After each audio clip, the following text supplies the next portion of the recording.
Uh, and if you're watching by live streaming because you stayed home because of the tornadoes and the weather coming in, what are you going to do if they hit your house anyway?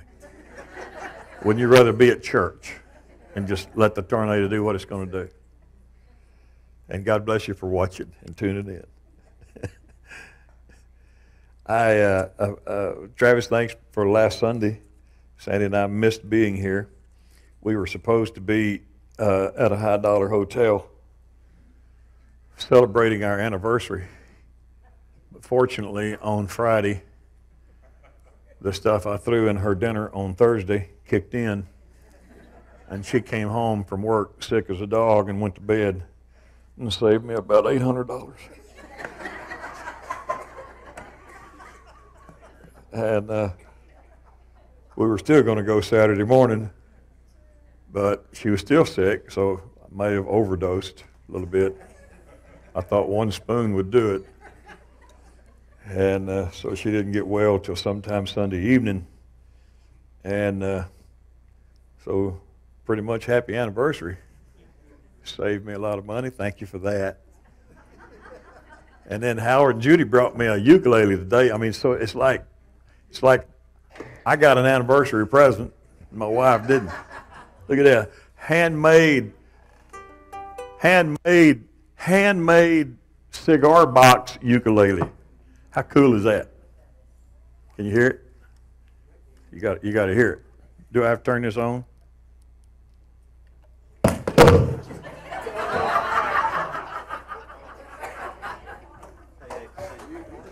stick to that. We'll handle this. I'm reckoning we're going to need a new microphone.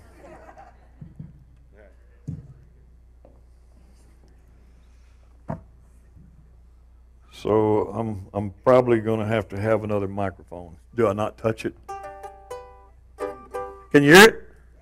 Huh? I thought it was only right since they gave me a ukulele. I can't hear it. Can y'all? Is that for me to sing in? Are you okay? Can you hear yourself? No, I can't hear myself, and it doesn't matter. Am I allowed to touch it? Can you hear it?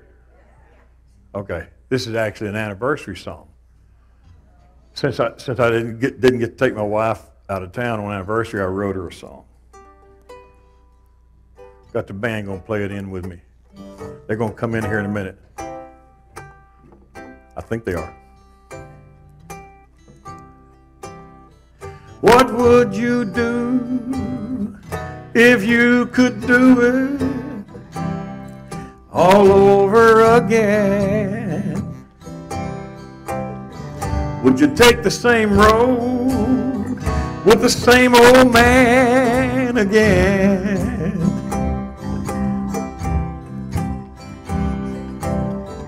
Or would you choose to erase the pain and find some happiness with a long-lost flame? What would you do if you could do it all over again? Well, if I could do it all over again, and my choice was you or a long-lost friend, I'd take the same road, I'd take your hand, take all the pain and the rain and the shame, take the same old houses on the same old lanes, cherish the children who bear our name. Yeah, if I could do it all over again, I'd take you by the hand and I'd do it all over again. Yes, I would do it all over again. I said I'd do it, yeah, all over again.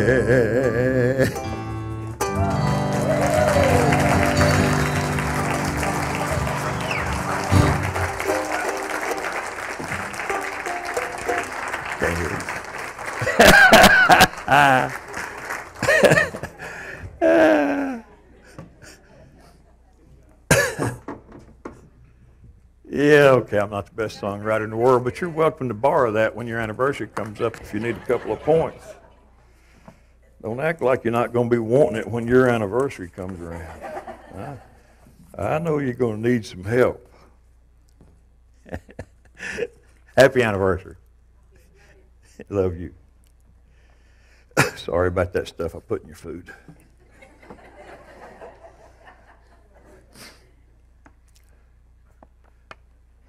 It's interesting sometimes how songs and the things that are said and done in service just kind of lead to and contribute to a message and a sermon. And we were singing that song a while ago that has those lines at the end about, I know he loves me, and they don't ever know what I'm going to preach ahead of time. And so sometimes things just tie together for a purpose, I think. Kind of an indication that God always wants us to be blessed by his word and healed by it. So I want to talk to you for a little while about overwhelming fear because I think we all experience overwhelming fear at times. Ashley alluded to the stories of fear that I've shared in the past and about the little boy who sleeps well on windy nights and all of those kind of things, and they all come to mind, pretty regularly. If you're a news watcher, you probably know some kind of fear. If you watch the Weather Channel, you ought to be scared all the time. Those folks wouldn't have a job if they weren't scaring you into trying to watch. And I know, don't misunderstand me, I know they do good, but 3 days ahead of time, they have you ready to move to another country. And then 3 days later, they're like, hey, that front that we thought was going to come in and that high pressure and that barometric drop, and then it just moved differently, but nonetheless. According to the National Institute of Mental Health, 19 million people in the United States alone suffer from mental illnesses that involve irrational fear responses. May not sound like a lot to you, but that's about 1 in 15 people. That means right here in this room, there's a likelihood that there's a handful of people who suffer from irrational fear. Fear that shouldn't be there. Fear that keeps you from functioning sometimes. Fear that makes you want to stay in bed in the morning instead of get up and go. Fear that makes you reluctant to put your kids on the bus and send them to school. Or even drive them and drop them off at the door. Fear that makes you wonder if your husband's coming home or your wife. Fear that makes you wonder if you're going to die because you're coughing and you're sneezing, and there's just an extreme that we can go to that is not uncommon at all. In fact, according to those numbers, maybe 1 in 15 or so people suffer some kind of irrational fear. According to the Bible, and I just pick one verse out of many opportunities in order to cut to the chase quickly. According to the Bible, fear is not a good thing. Revelation 21 wraps up the entire story of Christ by saying the fearful and the unbelieving. Well, all of us have been fearful at some time. All of us have been doubters at some time. And yet, Revelation 21 lumps us into a bad category of people. It puts us in with the, quote, detestable, murderers, sexually immoral, sorcerers, idolaters, liars, all of whom shall have their part in the lake which burns with fire. And in that category of people, he throws fearful, people who are afraid, inordinately, unnaturally, irrationally afraid. So it's only fair that we ask why we fear and try to get a grip on what fear is doing to us and whether we can conquer it or not. And if you and I just analyzed why we're afraid of anything, we'd actually come up with some pretty valid points, 3 of which I put on the screen. 1, fear is just a survival instinct. It's not something we should think of as evil. I don't mind telling you that this morning On the way to church, there was a wreck on 45. They had the entire 45 shut down. They were moving everybody over to the service road because somebody had come off the ramp. I believe Jeff said they came off a Hardy Toll Road going the wrong way, head-on collision. And I'm telling you, when I drove by, the worst car was right there on the shoulder by where I went by, and it was, I'm certain there was no one alive in it. There was hardly anything left of a small, sporty-looking car. Even the airbags that had deployed were all blown out of the windows that were what you could see of them left, and it was horrible. And I'm telling you, it's just a survival thing. When I'm driving on a wet road and I look right there and there's fatality and death in a car, it makes me tense up, and it makes me turn my blinkers on and look twice before I move over, and I drive more carefully for a while. And even fearful enough that knowing that there's one speeder in my home, I actually called her from the service road as I inched by and said, you might want to go the back way. Happy anniversary to you. You might want to go the back way and not come this way. The traffic's bad. You might want to slow down and not drive too badly, because it's an instinct. I know what bad driving and dangerous speed can do. I just saw it. So it would be irrational for me to hit the accelerator and try to drive 90 over the entrance ramp to 99 just because I can, after just seeing what high speed on a slick road does. It's a survival thing. Why don't we jump? Why don't we just get up on the roof and fix something and jump off? Because we don't want to break bones. We want to survive. Nothing wrong with being afraid of jumping off the roof. Nothing wrong with being a little afraid of hanging around some of your crazy friends with guns at the gun range. That some people you don't want to go to the range with. And there's no insult meant. It's a survival instinct. I have learned that alcohol and this don't go together. That's just survival. Second thing on the screen is we are conditioned to be afraid of certain things. I don't care how many times you tell me that the vast majority of snakes I'm going to see in my lifetime are not poisonous. I don't care. You just go ahead and tell me again. Somebody posted one the other day. If you see this snake in your yard, don't kill it. This is a friend to you. It'll keep rats out of your backyard. I don't care. I'm not worried about rats. They got traps for them. And if that snake is anywhere within my range, I don't care. You can tell me, but you don't understand. You need to study it. I'm not studying it. If I can get to it, I'm killing it. And if I can't kill it, I'm going to shut my door good. But it's a king snake or a black snake or a narrow-headed snake. I don't care. A coral snake is a narrow-headed snake, and it's pretty. And we've killed 3 of them on this church property. One of them in the drainage ditch, one of them under the slide on the playground. You know what I'm doing to you right now? I'm conditioning you to watch for snakes at Easter time. Hudson and I killed an actual water moccasin back at the back a few years ago. Literally killed a water moccasin on our church property. That was so big we couldn't resist not driving up to Target and meeting his mom just so we could pull it out of the bag and hang it up and show her how long it was without its head. It was from there to the ground. And it was still wriggling without a head and still bleeding pretty badly on the parking lot, but we had it in the bag in the truck. It was out here by one of the trees at the back. It was big.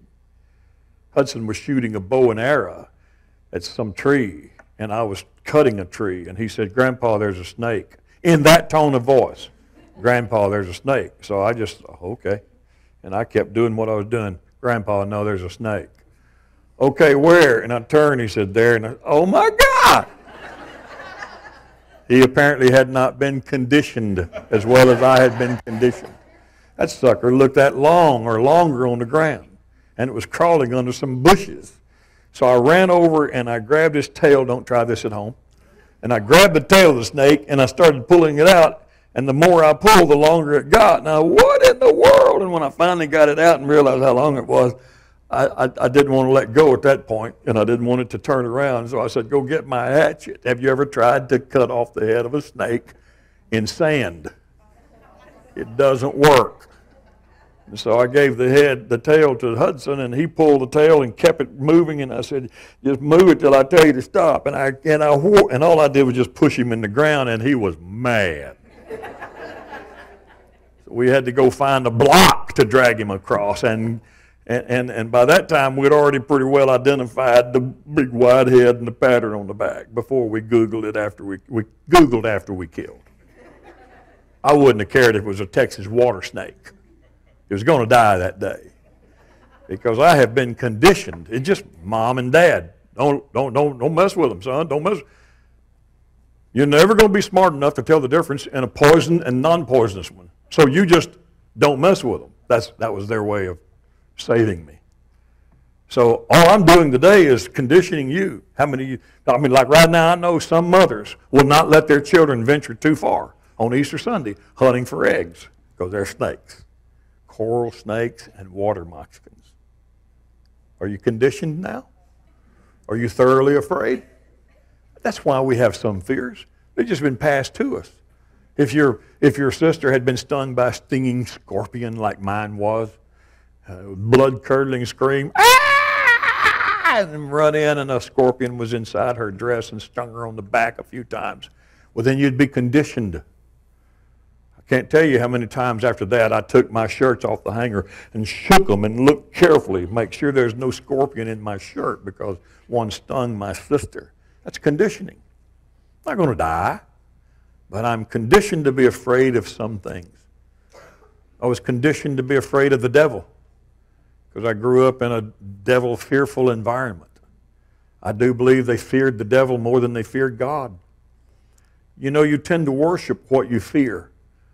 And if you present the devil as bigger and more dangerous and more present than Christ is, you may, without realizing it, be worshiping the devil.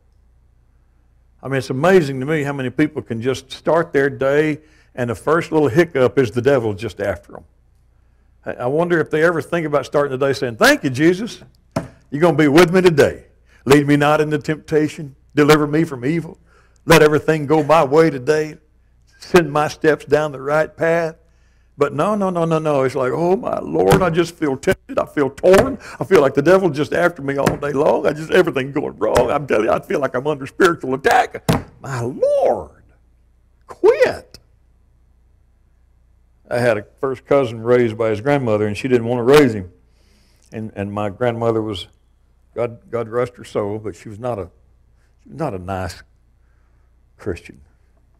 She was a mean Christian. I hope none of my family ever watches live streaming. But she was mean, and she used religion and God to control people and things. You know what I'm talking about? You might have done that in your marriage now and then. Try to quote a verse or two to your husband or wife and see if you can keep them in line. Good luck on that. And let me know how that works. It might do better than poison. But my grandmother raised that little old boy, dumped in her lap, already feeling like he wasn't wanted. Now he's with a grandmother who doesn't want him. And her constant ruling mechanism was, the devil's going to get you if I don't keep him from it. Only thing keeping you out of trouble is me. Only thing keeping you out of the devil's clutches is me. Only thing keeping you out of hell is me. That was her language to him. He told me himself many years later, passed through Tomball. He had been an undercover cop, and his life had just been, he went rogue as a cop, started selling the drugs he was busting. He had gangs after him. There was a death threat or multiple death threats on him. Only man I ever saw be able to go to an airport with a pistol under his coat, and they confiscated it long enough to make a phone call, and after they made a phone call, they handed his pistol back to him and let him on the plane. I took him to the airport and did not know he was loaded until we got there, and then they confiscated. Oh, my God, we're going to jail. What's wrong with you? And he handed him a card and said, this is my officer, this is my commanding officer. You call this number. And they made a phone call to Missouri, to his city where he was an officer, and a few minutes later they brought the weapon back to him, apologized to him for the delay, and let him put it back, and he went on that plane with a loaded pistol. He had some priorities, and he had some power, and he had some perks, and he had some rank, and he had some enemies. And he would tell me as a grown man, passed through Tomball, came to the house, had dinner, and he would say, you know the kind of stuff she would do to me?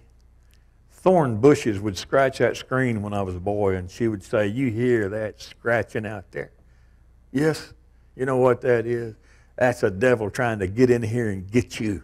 And the only thing keeping him out is me. And he knew better now. He's a grown man. He's a tough boy. He's a cop. And yet that grated on him that anybody would try to put that fear in you, period, as a child. And he grew conditioned to believe that any moment, either God or the devil was going to get him, because he never grew believing in a loving and trusting God. If the devil wasn't going to get through that window and get him, then God was going to punish him for all of his misdeeds. And he's going to catch up to him one day and fix him. And what a mess of a life. And a good boy. Good boy. Came by several times, had dinner with us a few times. Wound up, you might have read about him in the newspaper. He wound up one day over here in Westheimer. He just walked in knowing all that he knew, and having done what he did, he walked into a savings and loan and robbed it at gunpoint. He knew they'd have a tracer in that bag. He took that tracer right back to his apartment. By the time he got to his apartment off Westheimer in Post Oak, the cops had already surrounded the apartment complex. He got on the phone calmly, made 2 phone calls to his blood sister and his blood mother, who had not raised him, and then he put a pistol to his head and took his life. And I'm telling you, I grieved over that, because I thought that is the end result, not of him and the mistakes of his life. That's the end result of somebody constantly pounding you with fear. Fear, fear, fear. You're never going to measure up. If the devil doesn't get you, God will. That's why, and you probably now will forgive me for saying she was just mean. Because that's not right.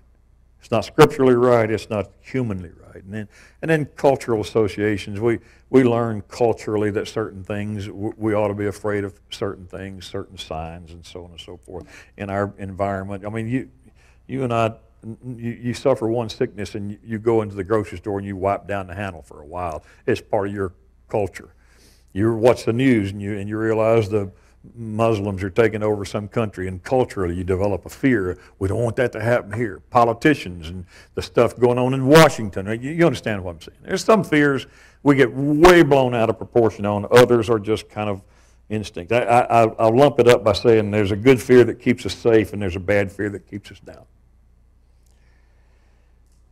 Nothing wrong with the survival fear that keeps you from jumping off of a building or stepping in front of a train. But there is something wrong when a cultural fear robs you of your ability to love others the way Christ loved you. Sometimes if we're not mistaken, and if we don't take things correctly scripturally, if we don't rightly divide the truth and balance things in our lives, we'll read a verse that we strongly stand by. I will share one quick example with you. I strongly stand by the fact that transgenderism is a psychological illness and homosexuality is a sin. I strongly stand by that statement. We'll never embrace it because the Scripture won't allow me to. We'll never marry a same-sex couple. But if you take that and then you translate into that into we hate those who are homosexuals, you are so far from the point.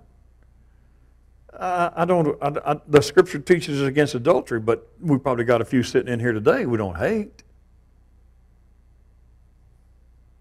It teaches us to obey the laws of the land. We probably broke a few on the way to church. I know I did, because I did drive a little faster than the speed limit once I got away from the wreck and kind of forgot about the danger. But the point I'm trying to make is, if you let someone infuse you with fear of a movement or politics or law, and then that fear translates into you don't like the people who commit the crime or do the sin, now you're irrational. There's something out of control. There's something out of balance. Love people. Love people because it's what Christ commanded us to do. And don't let fear of politics and cultural persuasions and laws and legislation, don't let those things turn you into a hating and hateful person. And boy, you can see a lot of that these days. I've got a friend who has stirred up so much stink that I just don't know if he's going to recuperate from it. I mean, he has, in the election cycle, my goodness, he got so bent out of shape on some things, and he probably had 100 people drop right off the bat, just drop off of his Facebook, and then he came back and mocked them for doing that. And his idea of 100 people dropping him was to just condemn them all back on another Facebook post. He criticized them. And he's a good man, good Christian man. He just was letting television and news and politicians and entertainers just build this anxiety and fear up in him until he started hating. And if your fear makes you hate, you got to understand where we're going today. You're out of balance. That's not good fear that just keeps you alive. That's bad fear that makes you unstable and hate and makes you suspicious. So I want to talk to you about how to overcome overwhelming fear. And just that phrase, your first instinct, mine would certainly be, the first instinct is the opposite of fear would be unbelief, faith, rather belief. So if I have great fear, then I just need great faith. But that's not where we're going at all. And there's a reason we're not going there. I want to talk to you about overwhelming love, because overwhelming love is the only thing that will serve as an antidote to the inordinate fear that we have. 1 John 4:17, by this is love perfected within us, so that we may have confidence for the day of judgment, because as he is, so also are we in the world. There is no fear in love. That verse doesn't say there is no fear in faith. It says there is no fear in love. Perfect love casts out fear. Fear has to do with punishment. Whoever fears has not been perfected in love. See that big verse again? There's no fear in love. Perfect love casts out fear. When his love overwhelms us, the fears that you and I have become underwhelming. We only fear to keep us safe. But with his love overwhelming us, we have no fear of life, death, and judgment. Remember when Paul wrote, the translators broke it at chapter 11 and 12 and 13. Remember when Paul was describing the gifts of the Spirit and the powerful things God wanted to do and would do in our lives, and he's enumerating on some of those things, and he wraps it all up and he says, desire those things. Desire the gifts. Desire for God to work in your life and do wonderful things. But I'm going to show you a more excellent way, he said. And then the translators broke it from chapters, so sometimes we just quit there and don't go on to see what the more excellent way was. The more excellent way is that love chapter 13, where he simply says, if I can speak in tongues of men and angels, but I don't have love, I'm just making noise. Noisy, clanging cymbals and drums, if you please. If I had such great faith and a dynamic of faith that I could move mountains, I could just do like Jesus said, I could speak to them, I'd be thou removed, and that earth mountain would get up and walk over yonder and sit where I tell it. If I could do that, but I didn't do it because I love, it would be pointless. Man, if you hadn't got it already just in the first couple of verses in chapter 13, if you hadn't really got it yet, what he's saying is love trumps everything. Love's bigger than faith. He would go on in that to say there are three dynamics that drive us: faith, hope, and love, and the greatest of these. Isn't that something? Greater than your faith? Greater than your hope?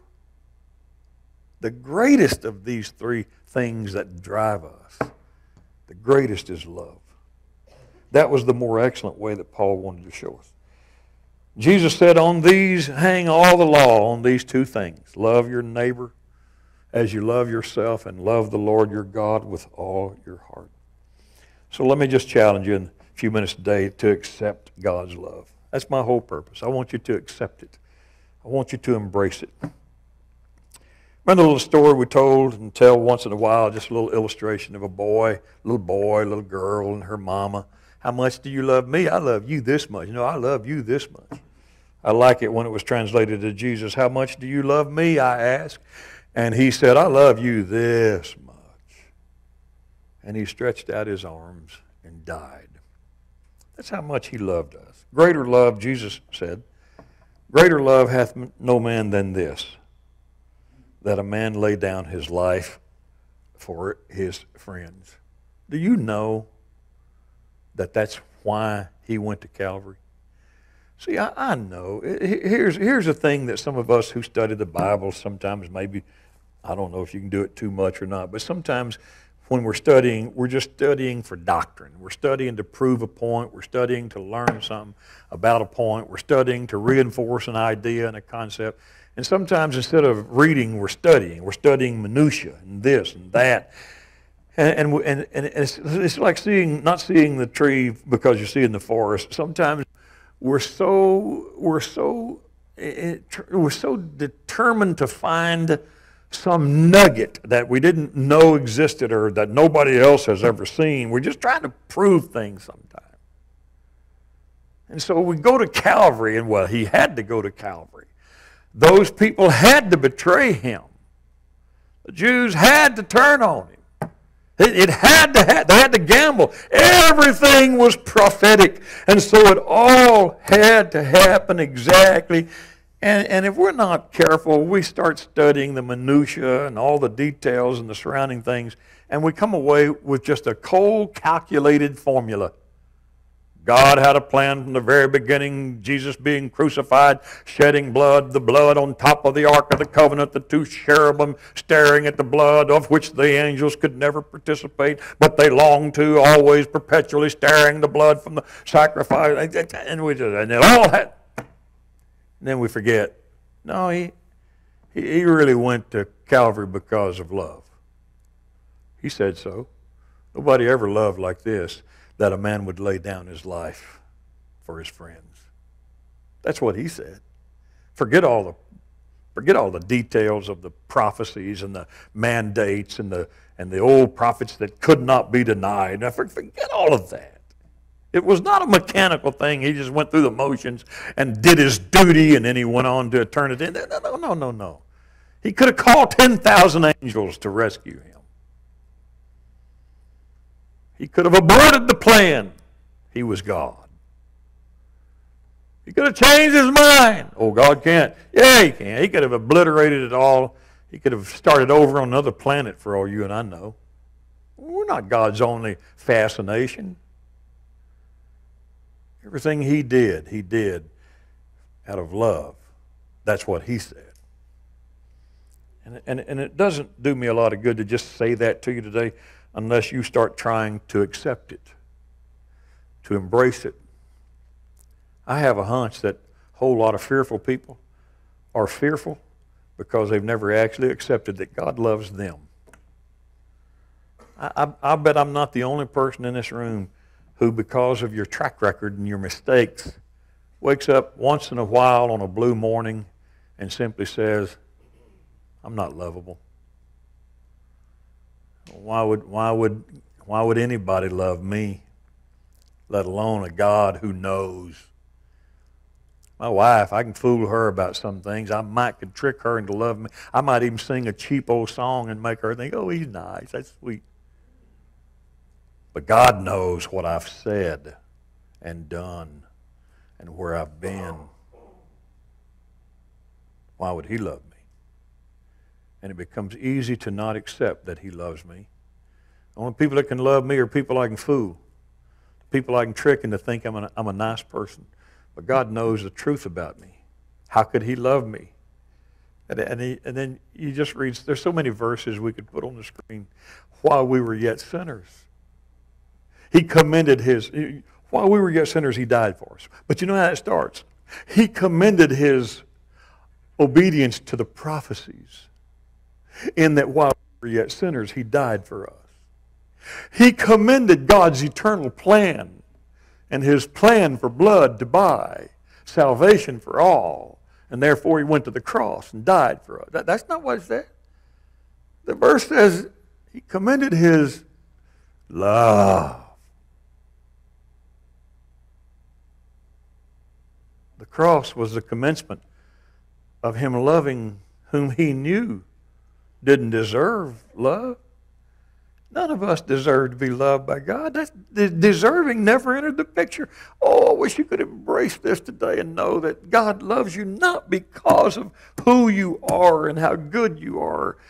He loves you because he wants to.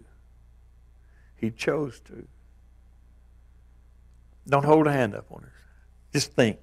Just play along with me. Hold your hand up invisibly inside.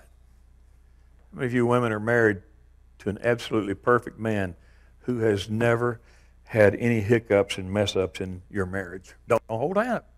I don't even care if you're going to lie and say, yes, it's him, because there's too many people around you who can't hold a hand up right now, so don't embarrass them and shame them. I'm wanting to make a point. I choose wives because we are the bride of Christ, and he's our bridegroom. So wives, you married, is that man sitting beside you today the perfect man? He's never made any mistakes, has he? You've never seen him at his worst, have you? He's never cussed you out, has he? You've never seen him angry because he hit his hand with a hammer? You've never seen him mad because you overspent some money? You've never seen him trying to control you because he was a control freak at one time? You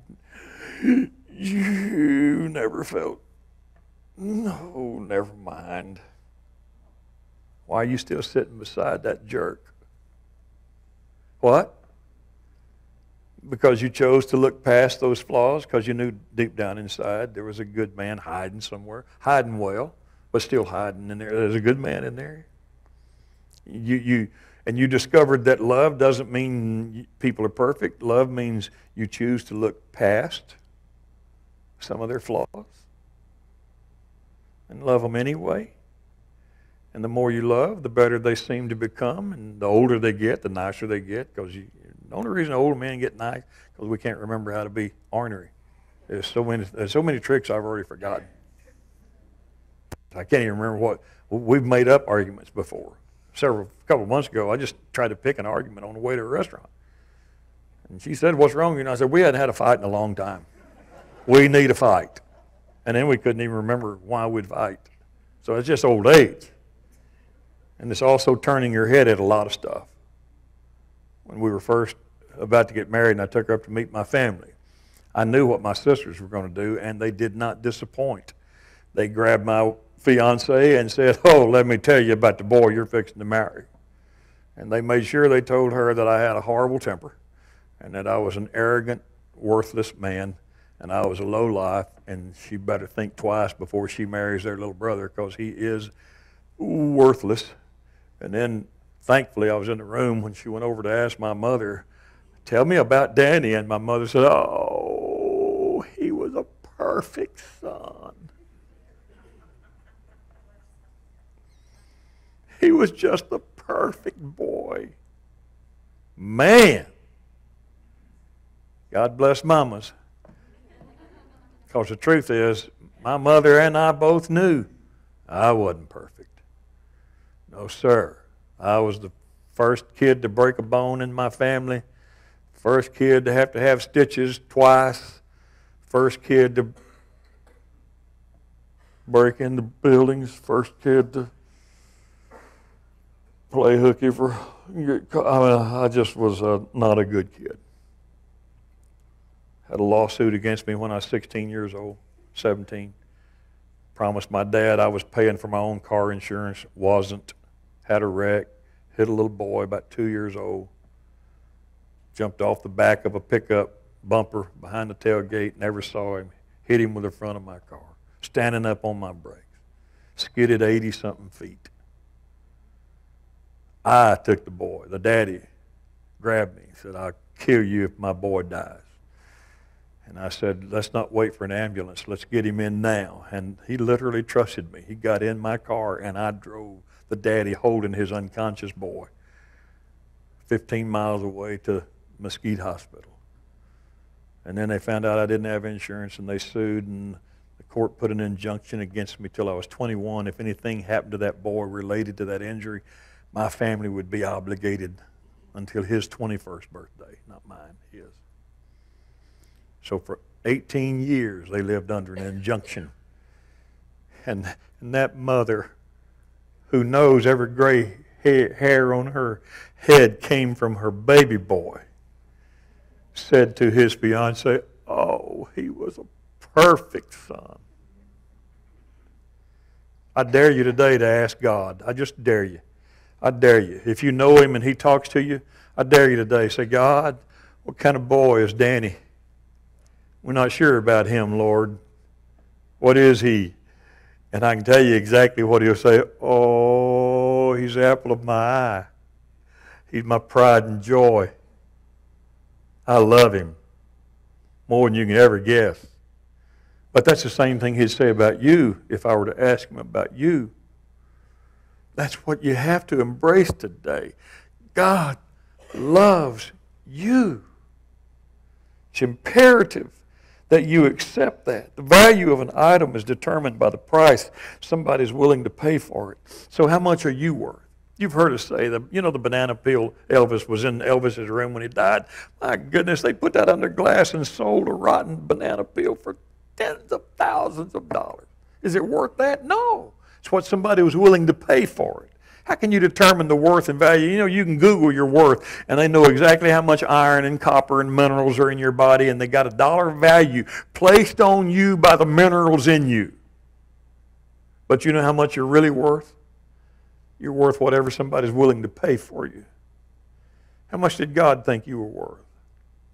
Is there anybody here today would give up your only begotten son to save my life? Why wouldn't you? Because you don't deem me to be worth that. But that's the plan God instituted on us. The price he paid for you was his only begotten son.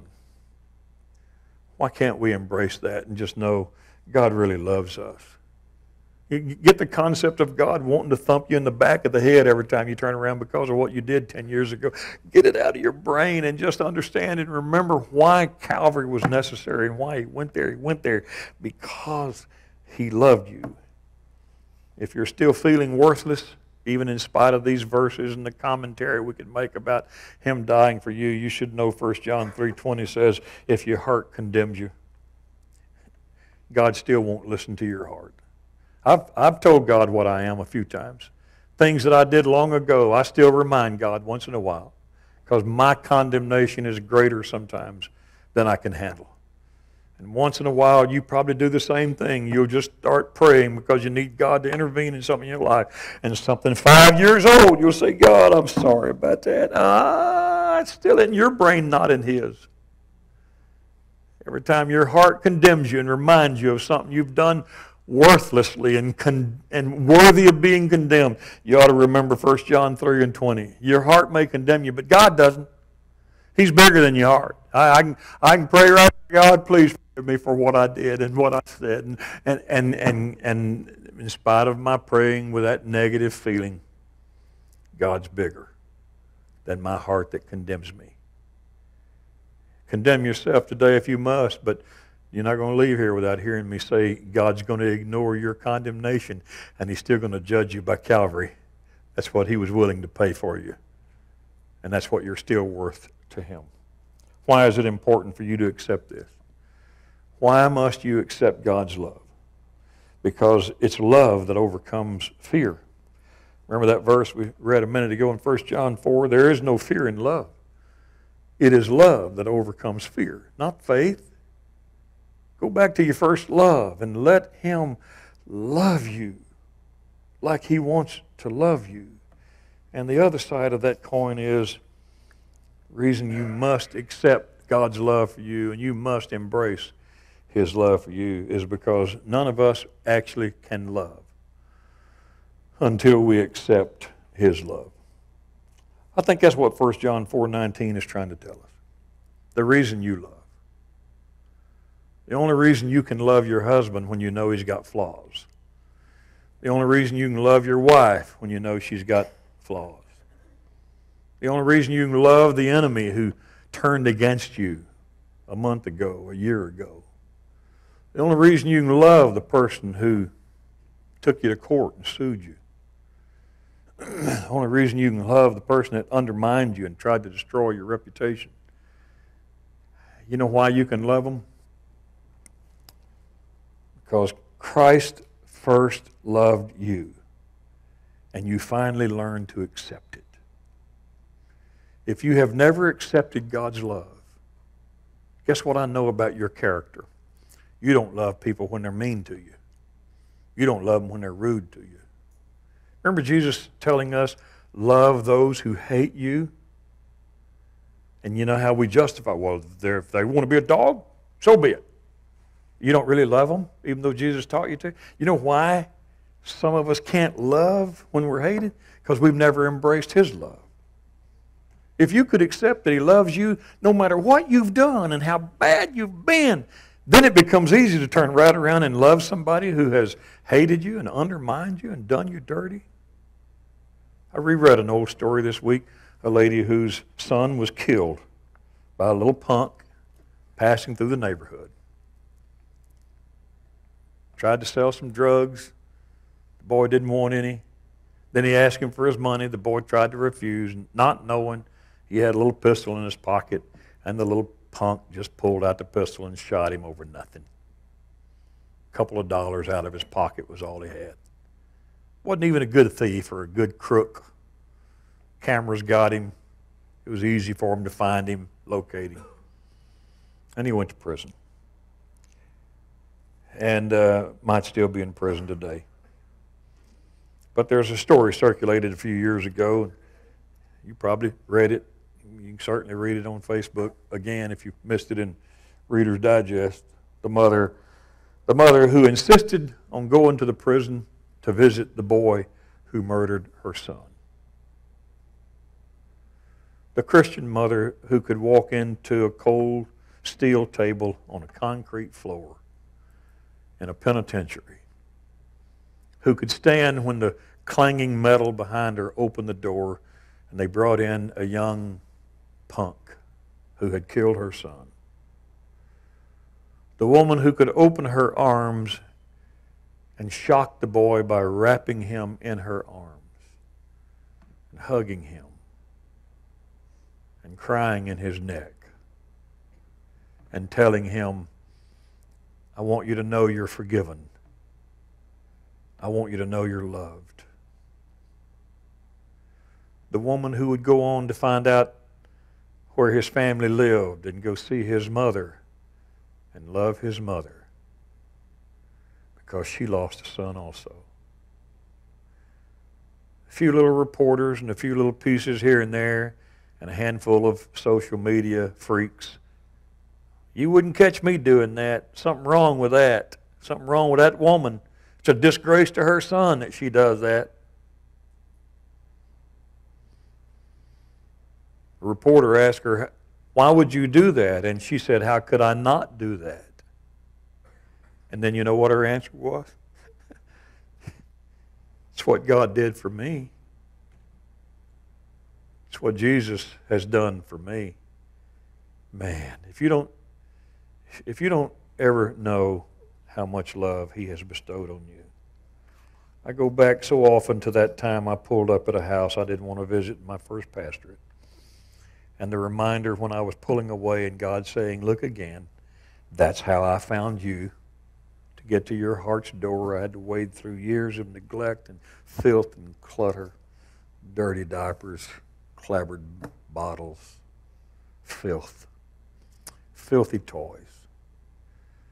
But I knocked, wiped the cobwebs from my hand, and that's where I found you. That's where He found you. And when you get that, when you stop being religious and stop being spiritual, God must love me because I'm in church. God love me. You got to love me because I hadn't said a bad word all week. Well, maybe Monday, but since Monday, nothing bad.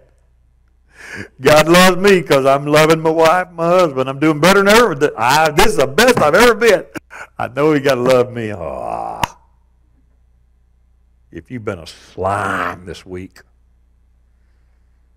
if you're here just to keep the devil from catching up to you and God from thumping you in the back of the head, please go home today hearing this. You're exactly what He's looking for. He'll wade past all of that stuff. And He'll knock. And He'll wipe cobwebs from his hair and his hand. And He won't leave. He'll reach up and knock again. And He doesn't have to. There's only one reason He stays and knocks on your door. Because He loves you. Because He really loves you. Because He loves you. And if you embrace that and accept that, His overwhelming love, take all your fear away. That's the antidote. Stand, please. Somebody say, I was glad when they said unto me, let us go into the house of the Lord. Give the Lord a hand of praise. Father, thank you today for your love and your loyalty and your faithfulness to us. You amaze us with your love. Behold, what manner of love you have bestowed on us that we would be called the sons of God. We're your children by your choice. And we're your children because you love us, and you love us just like we love our children. They can do no wrong in our eyes, and that's you for us. We accept your love today in Jesus' name. Shake hands, hug somebody, love somebody. Don't forget Sunset Ministry at 1 o'clock up at the Heritage. We'll see you next Sunday morning, 10:30.